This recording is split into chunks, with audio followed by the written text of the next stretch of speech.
আমন্ত্রণ চ্যানেল 24 এর সকাল 7টার খবরে। শুনছিলেন সিলন ফ্যামিলি ব্লেন্টির সংবাদ শিরোনামগুলো। আপনাদের সাথে আছি শারমিন মাহমুদ। 5 আগস্টের অর্জন কোনো একক ব্যক্তি বা রাজনৈতিক দলের নয়, কথা বলেছেন প্রধানমন্ত্রী তারেক রহমান। জুলাই জাতীয় সম্মেলনে প্রধানমন্ত্রী জানান, প্রচলিত আইনে দোষীদের বিচার হবে। ঘোষণা দেন প্রতিশোধ না নেয়ার। জুলাই মানেই অজস্র গুলি, শোকের সাগরে হাজারো পরিবারের আহাজারি আর আহতদের কাতর ধ্বনির উপাখ্যান। বাংলাদেশ চীনমৈত্রী সম্মেলন কেন্দ্রে জুলাই জাতীয় সম্মেলনে সেই উপাখ্যানেরই কিছুটা চিত্রিত হলো, যেখানে ধ্বনিত হলো প্রতিটি হত্যাকাণ্ডের বিচার, আহতদের চিকিৎসা এবং ক্ষতিগ্রস্ত পরিবারগুলোর পুনর্বাসনের দাবি। একটা 13 বছরের বাচ্চার 3rd স্টেজের ক্যান্সার, তার লাইফে আর কি চাওয়া পাওয়া থাকতে পারে? তার বড় ভাইয়ের মৃত্যু 14 দিন আগে। ইভেন আমার বড় ছেলে মারা যাওয়ার 7 মাস 13 দিনের মাথায় আমার হাজব্যান্ড ব্রেন স্ট্রোক করে মারা যায়। আমার মিরাজ তার বন্ধুদেরকে নিয়ে রাজপথে প্রতিবাদ করতে গিয়েছিল, তার মোবাইলটা যে ভিডিও ছিল, ভিডিও করতে যে তার অপরাধ ছিল। আমার বাবার মিরাজের বুকটা ঝাড়ঝাড় করে দিয়েছে। জুলাই 24 শহীদ পরিবার সোসাইটি ও আমরা জুলাই যোদ্ধা কেন্দ্রীয় নির্বাহী কমিটির যৌথ উদ্যোগে আয়োজিত এই সম্মেলনে স্বরাষ্ট্রমন্ত্রী ও বিএনপির স্থায়ী কমিটির সদস্য সালাউদ্দিন আহমদ জুলাই চেতনা নিয়ে ব্যবসা না করার আহ্বান জানান। বলেন, শিগগিরই দল হিসেবে আওয়ামী লীগের বিচার শুরু হবে। আওয়ামী লীগের রাজনৈতিকভাবে নিপাত হয়েছে, নির্মূল হয়েছে, দাফন হয়ে গেছে দিল্লিতে। সেই আওয়ামী লীগ বাংলাদেশে আর কোনোদিন রাজনীতি করতে পারবে না। রাজনৈতিক দল হিসাবে আওয়ামী লীগের বিচার দাবি করেছি আমরা, আপনারা দাবি করেছেন, তদন্ত পরিচালিত হচ্ছে। ইনশাআল্লাহ খুব শিগগির রাজনৈতিক দল হিসাবে সেই রাজনৈতিক দলকে বিচারের কাঠগড়ায় নিয়ে যাওয়া হবে। প্রধান অতিথির বক্তব্যে প্রধানমন্ত্রী তারেক রহমান বলেন, জুলাইকে বিতর্কিত করা ঠিক হবে না। মন্তব্য করেন, বিভক্ত জাতি দেশকে সামনে এগিয়ে নিতে পারে না। আমি যদি আমার মাকে জিজ্ঞেস করতাম যে আপনি কি চান আপনার সাথে যে অবিচার অন্যায় হয়েছে তার প্রতিশোধ আমি নেই, কারণ সেই প্রতিশোধ নেবার ক্ষমতা আল্লাহ রাব্বুল আলামিন আমাকে দিয়েছেন, আমি নিশ্চিত আমার মা আমাকে বলতেন, তোমার দায়িত্ব দেশের সকলকে ঐক্যবদ্ধ করে সামনে এগিয়ে যাওয়া। প্রতিটি আত্মত্যাগের রাষ্ট্রীয় মূল্যায়নের ঘোষণা দিয়ে সরকার প্রধান বলেন, বিচারের নামে স্বৈরাচারের মতো অবিচার করতে চায় না সরকার। জানান, দোষীদের বিচার দেশের প্রচলিত আইনেই হবে। অবশ্যই আমাদেরকে খেয়াল রাখতে হবে যে আইন অনুযায়ী আইনে যে সকল নিয়ম করা হচ্ছে সবগুলো বজায় রেখে দরকার হলে আমরা একটু সময় নেব, কিন্তু যে অন্যায়কারী, যে হত্যাকারী, তার যাতে সঠিক বিচার হয়। বাংলাদেশের লক্ষ কোটি মানুষের প্রতি স্বৈরাচার যেমন অবিচার করেছিল, আমরা বিচারের নামে কারো প্রতি যেন অবিচার না হয় সে বিষয়টিতেও আমাদের সচেতন থাকতে হবে। অনুষ্ঠানের শুরুতে জুলাই শহীদদের স্মরণে দোয়া ও মোনাজাত অনুষ্ঠিত হয়। জাতীয় সঙ্গীত পরিবেশনের পাশাপাশি প্রদর্শন করা হয় জুলাই আন্দোলনের উপর একটি প্রামাণ্যচিত্র। শাহনেওয়াজ বাবলু, চ্যানেল 24, ঢাকা। অলাভজনক ও বন্ধ থাকা রাষ্ট্রায়ত্ত কলকারখানা ফের চালুর প্রক্রিয়া দ্রুত শেষ করতে নির্দেশ দিয়েছেন প্রধানমন্ত্রী তারেক রহমান। প্রধানমন্ত্রীর কার্যালয়ে এই বিষয়ে অগ্রগতি ইস্যুতে উচ্চ পর্যায়ের এক সভায় তিনি এই নির্দেশনা দেন। সভায় জানানো হয়, এ খাতে বিনিয়োগে আগ্রহী কোম্পানিগুলোর দেওয়া শিল্প প্রতিষ্ঠান গড়ার প্রস্তাবের সম্ভাব্যতা যাচাই করা হচ্ছে। পুরো প্রক্রিয়াটি স্বচ্ছতার সাথে শেষ করার তাগিদ দেন প্রধানমন্ত্রী। নির্দেশনা দেন অহেতুক সময়ক্ষেপণ না করার।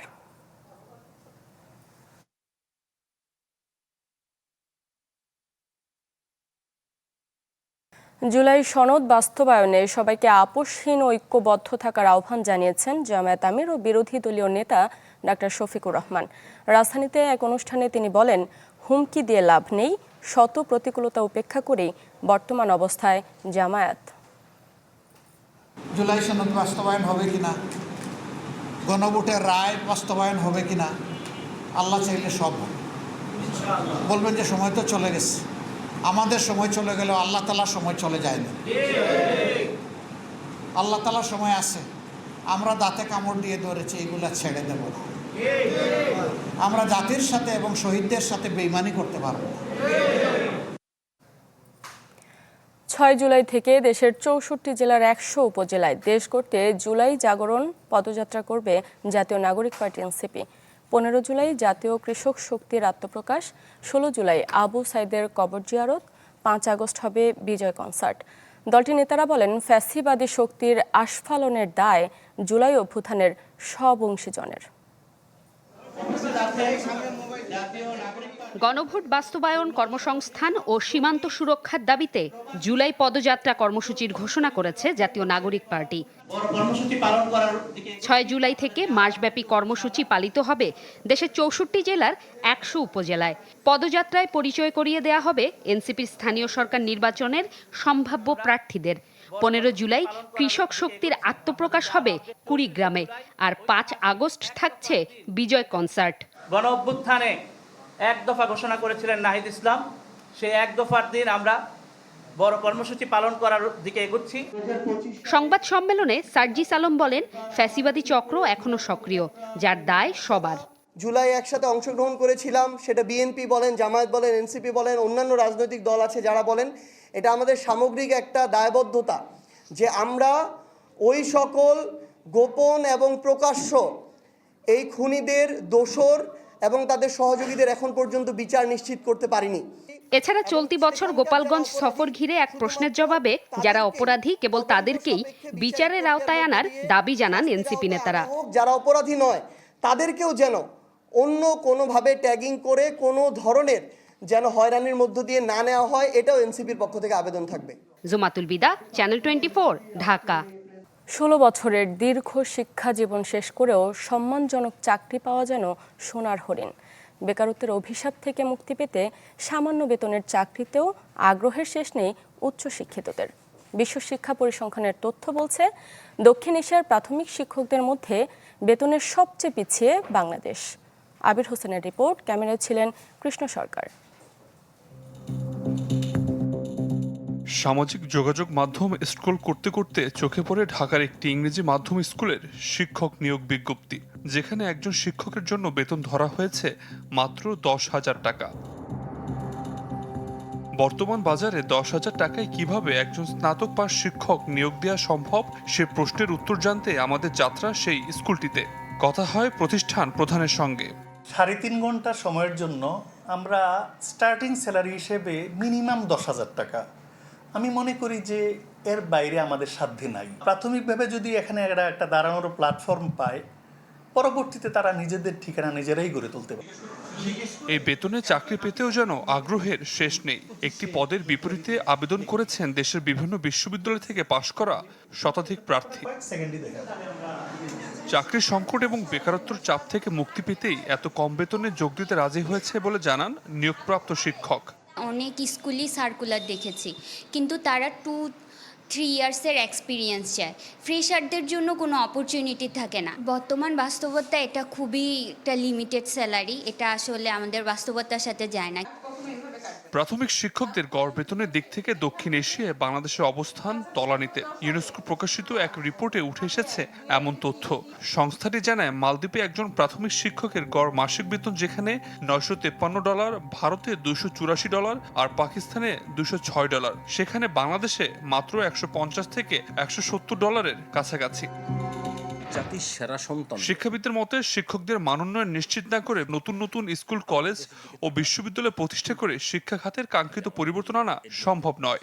তার স্বতন্ত্র পে স্কেল শিক্ষকদের জন্য, যে কেউ যদি একটা স্কুল খুললেই হবে না।